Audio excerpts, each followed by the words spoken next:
185. Sold as seen. I have to put that on, sir, to protect your interest in law. I mean, when people say it's a load of trouble running a car, like they do, it's nice to be able to waive your guarantee in the face, isn't it? Oh, aye, yeah. Well, just sign here, sir, where it says I waive my guarantee.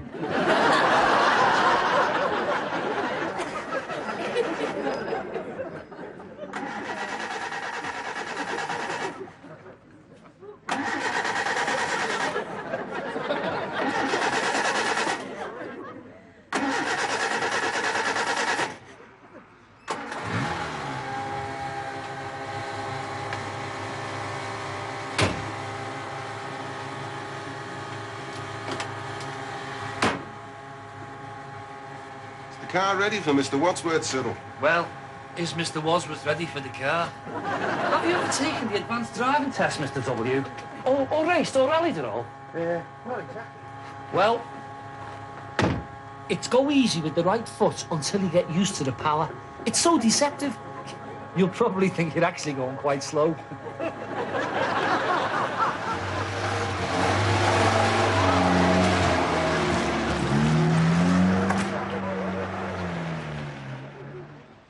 Well, they say there's one born every year. Every minute. Not one like that. One a year, top. Well, the Anglia. I sometimes wonder how we can do it. Just playing our part in God's wonderful plan, Wes. God made clapped out old bangers. God made twits. We just play our part by bringing them together. Cyril, that Mr. Wadsworth is a thickhead. Because he thinks he can find happiness buying a car off us for £185. We, Cyril, are thickheads because we think we can find happiness flogging cars for £185. You're not going religious, are you, Wes? No, but I just feel a lot more sorrier for us than I do for him. How come? Because in about 5 minutes' time, he will be almost entirely cured of his pitiful delusion. Whereas we won't. We'll still be in business. Come on, let's close up and go for a bevy before I run after him with his money back.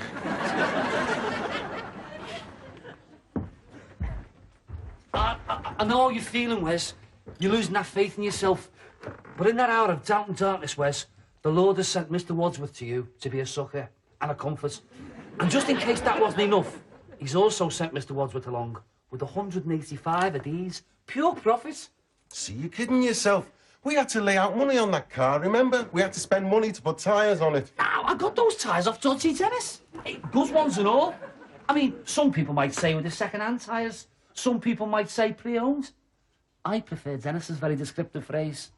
Road-proven. Tyres from dodgy Dennis.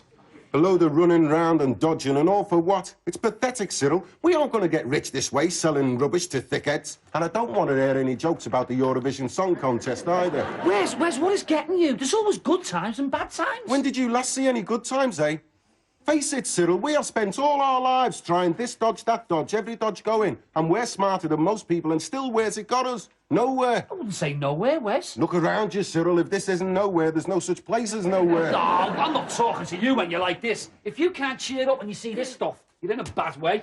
And the news about Des Drummo, I mean, that sickened me, that. What's that? Well, the police have closed him down. They're going through his place now. Des Drummo. He's been going dead straight, comparatively. It's them swines who run the establishment. They just won't let you get on. There's always something to get you on. Income tax, VAT, this law, that law, the Ministry of stitching you up or the Ministry of doing you down. Effort, initiative, they just laugh. Des Drummo's worked his fingers to the bone building up that business. Yeah, in just 4 years he's built up to be the second biggest fire damage goods specialist on Merseyside. And to be brought down on a technicality like that. A technicality, Wes? Caught behind a carpet warehouse at 3 o'clock in the morning with a bundle of eggs and a can of petrol. See? He's been working night and day doing everything himself. Yeah, well, you never learn to delegate. You've got to know when it's time to pass on the torch, or in this case, the boxer matches, to a younger man. He was expanding too fast for some people's liking. People get jealous. They won't let you get on, that's the truth of it. Wes, there's no need for all this self-pity. Business is picking up, definitely. We, in this business, shouldn't be allowed to pick ourselves up. Should be a ref to stop us staggering around in circles and taking any more punishment. We have to find the stock, find the money to pay for it, spend days pushing it around to get it on the lot. We have to tart it up, make it shiny, smile like bananas, take them for test drives, answer thousands of questions only an idiot can think up. They're paying a tenth of the price of a brand new car. Why do you expect any more than that 10% of it to go? If the car's doing all right, if the doors open and close, they're doing fine. But no, the window sticks, or there's a little piddle of rain that gets in the boot, or the feet happen to stick through the floor and the back. Yes! Excuse me, I'm interested in Cresta. On your bike, Chief, before I come out there and see to you. You're not taking me for a bloody mug. On your way! Honest, Glynis, he's been really funny. I mean, business used to be an adventure to Wes. But now suddenly it's like the whole idea of it just leaves him sick and cold. Consider this, Cyril.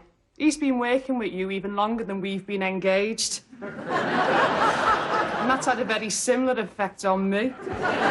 Joking aside, Glynis. Cyril, that's not a joke. It's a diagnosis. Of course, Wesley's father was always very wrathful when it come to big business. Never passed a church or a chapel without just popping his head in to see if there was any money changes. And if he caught anyone selling pigeons, wow, what he wouldn't have done to them. Well, my diagnosis is executive burnout. He's put that much in. He's drove himself that hard. He's, like, used everything up. Cyril, an offer you can't refuse. You can buy me out. Buy you out? You're not even in custody. Buy me out the business.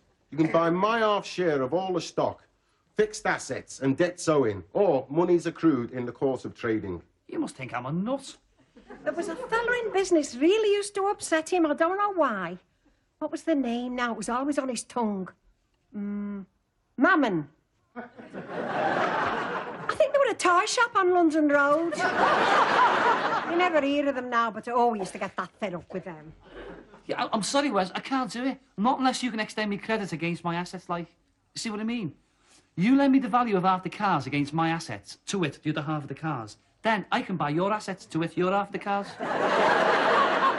That's 3 halves, Cyril. No, it isn't, no, because your half of the cars would become my half of the cars in addition to my half of the cars, because you'd be giving me credit against my original half of the cars. But that's where you're going wrong, you see, because you're counting my half twice. But my original half would be your half as security in the event of me doing the bunk. Can you follow? You can't stop it, can you? All the dodging and conning and double talk. Wes, I just don't see what it is you're after. A decent life and a bit of money in my pocket, that's all. And there's only one way to get it. Only one way that's open and above board and doesn't involve nothing shameful, illegal, dishonest or humiliating. And is entirely free of tax. What's that? You marry it. You marry it? Yeah, you find a nice little Judy with plenty of money and marry it. Where'd you find a nice little Judy with plenty of money? Southampton. What do you mean, Southampton? Look, there's all these executives, right?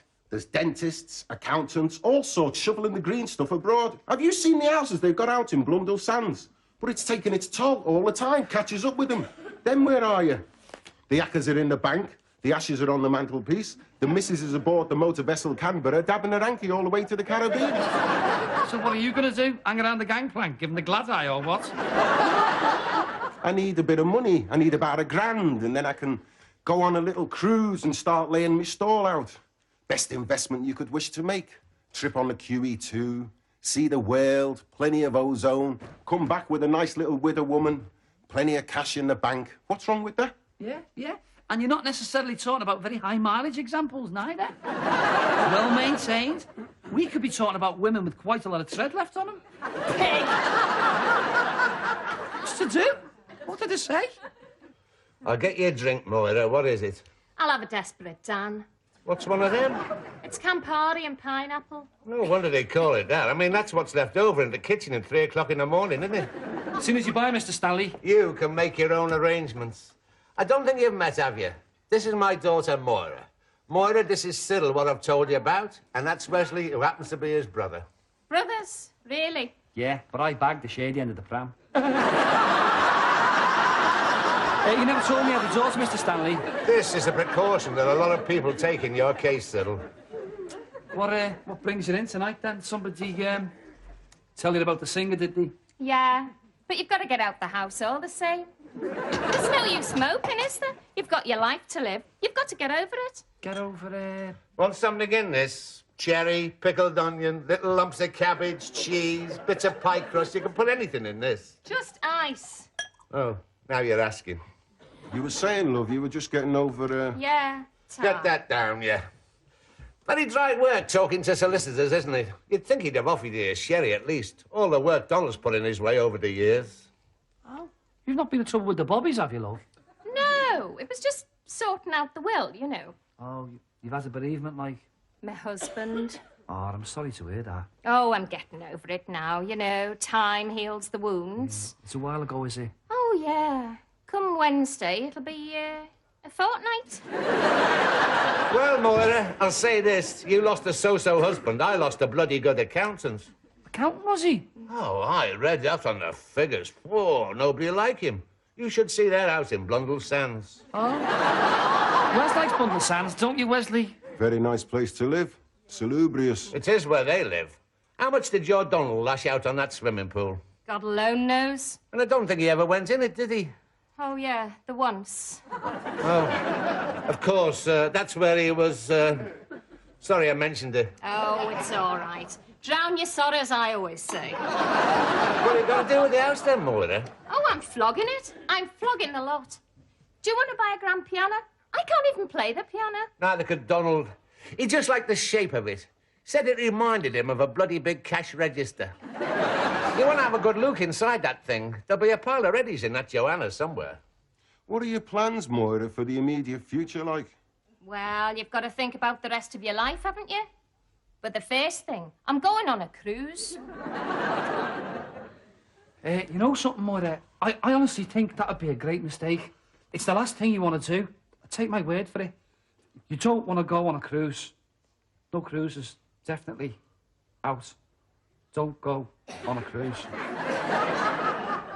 You don't think I should go on a cruise? Seems like a pretty good idea to me. I know what Cyril means. A woman like you, still young, a beautiful widow with plenty of money and a grand piano, you would be the prime target for the kind of unscrupulous men that get on these cruises. And in your emotionally turbulent state, what with the band playing, the champagne, the electric velvet of the tropical night, you would be vulnerable. Sounds bloody wonderful. When are we going?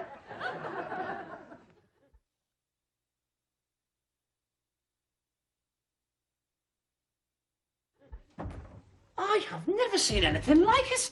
He is shameless. Who is? Wes, do you know Mr. Stanley's daughter? He is giving her the full treatment, and it's written all over his face what he's after, and she doesn't seem to mind. She seems chuffed. Chuffed?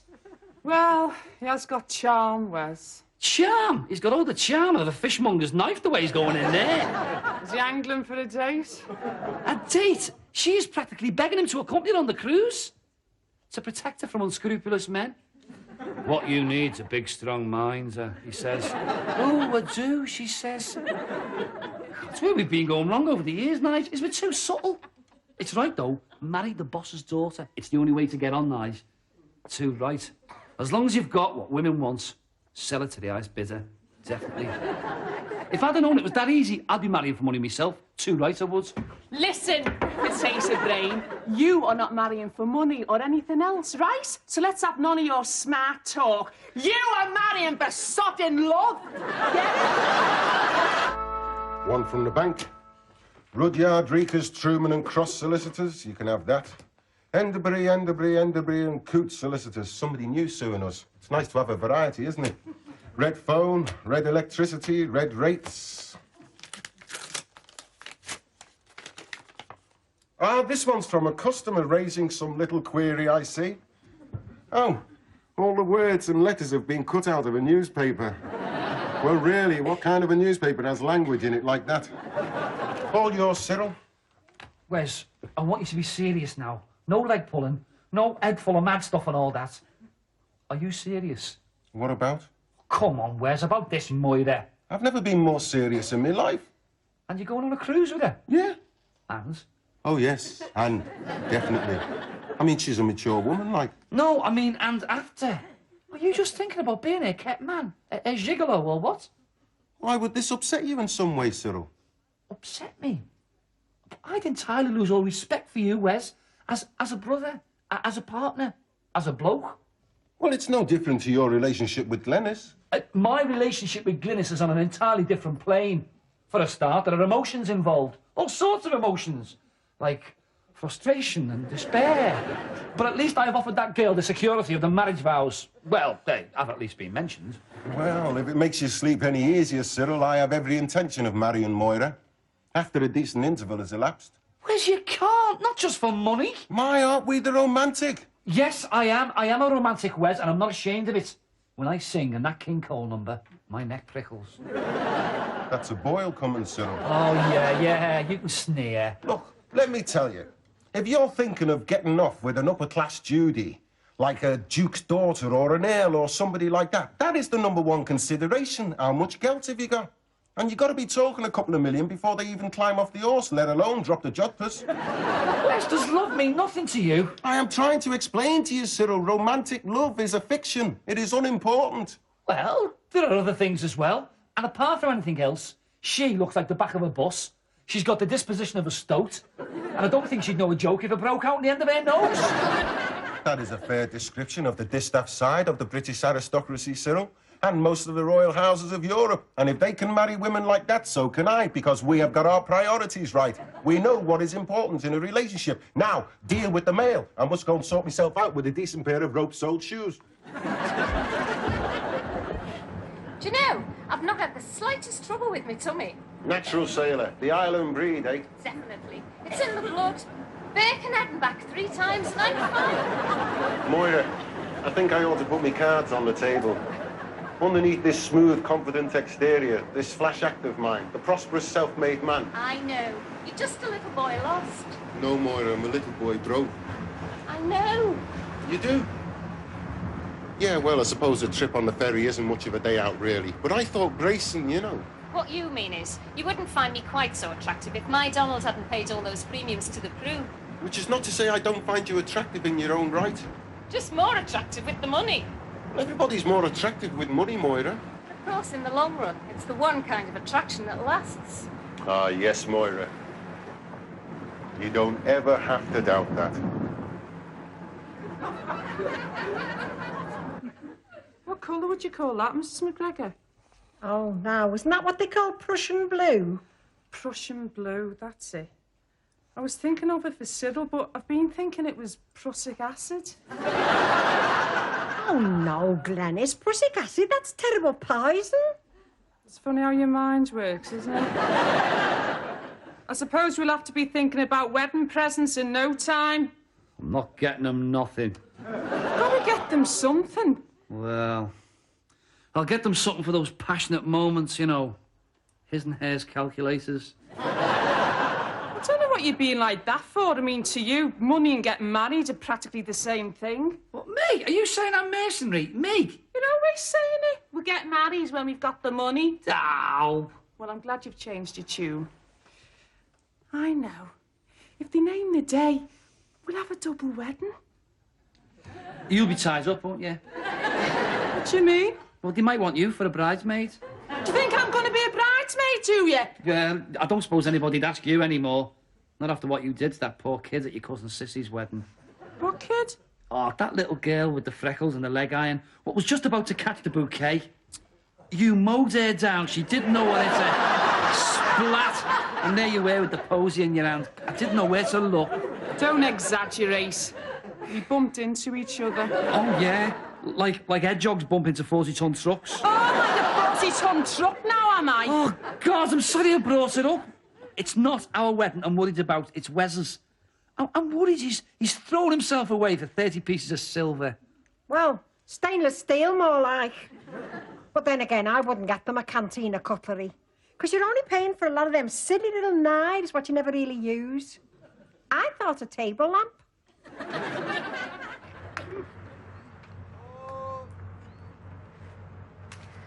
Can I ask you for your advice, Wes? I'm flattered that you should do so, Moira. Do you think it's too soon for me to think about marrying again? Of course not. You really think?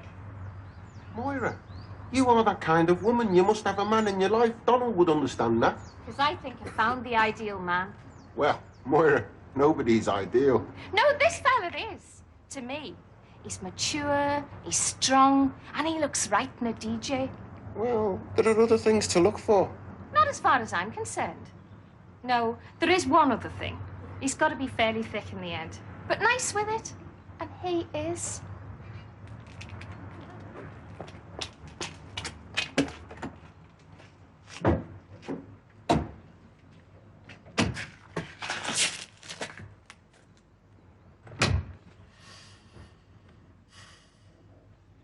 How do you mean, thick in the head? I think it was one of the first things you ever said to me.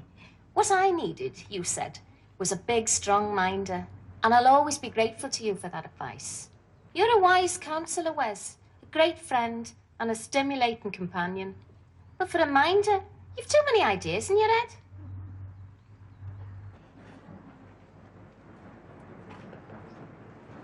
Cheer up, Glenn. It's not that, it's just how it gets me, you know. To think, he must have been working away on the quiet there. But I never had no idea what was going on. No, but he did, Glenn. I'm glad he had more sense than to ask me to be his best man.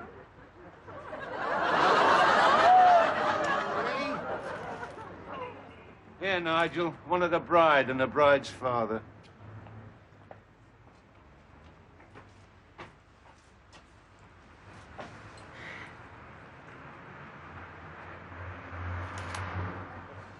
Now, let's have one of the bride and groom and the best man.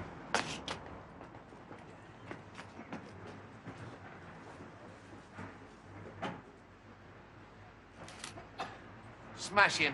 Now, just one last one of the bride and groom. All right.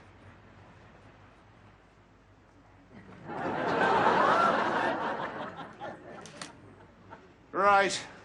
Let's get back and get the bloody cake cut. We've got to be up tonight, and I want you on the door at 8 o'clock, Nigel. Just because you've married the boss's daughter, don't think it's all beer and skittles.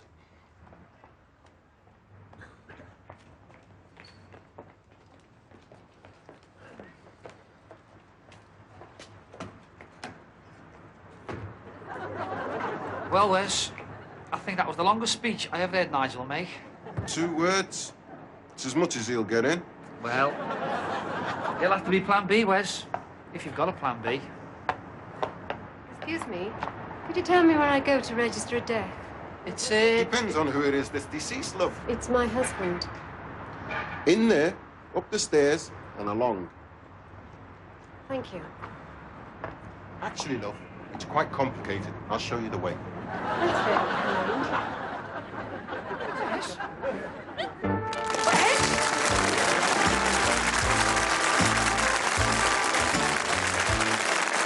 We're off to Victorian London for a Charles Dickens classic as Tom Hardy and Timothy Spall star in Oliver Twist next.